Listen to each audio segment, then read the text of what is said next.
Helicopter traffic around Reagan National Airport has come under a lot of scrutiny ever since that deadly midair collision. Now, the Army is pausing its helicopter flights in that airspace. It comes after several passenger planes recently had to abort landings. 7 News' Liana Golden is at DCA with new reaction from travelers.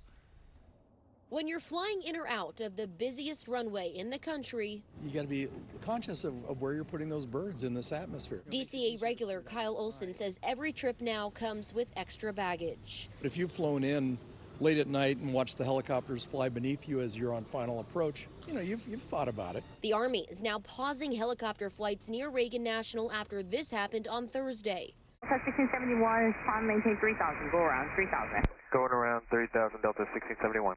2 commercial planes were given go-around commands to avoid an Army Black Hawk en route to the Pentagon. The FAA says it was carrying a, quote, priority air transport. Do you think this ban should have come sooner?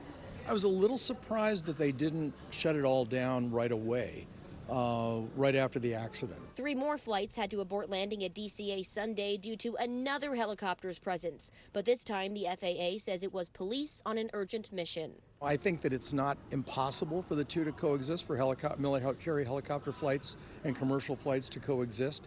But, at the same time, you've got to ask yourself, is this necessarily the best way to have transportation working its way around the Capitol? Under the FAA's new rules since January's collision, the only other exceptions that would allow helicopters in this airspace is for life-saving medical reasons, priority law enforcement, or the president. At Reagan National Airport tonight, I'm Liana Golden, 7 News. And those recent go-arounds at Reagan National are under investigation by the FAA and the NTSB. Meantime, we're expecting an announcement this week from Transportation Secretary Sean Duffy about a nationwide plan to build an all-new air traffic control system.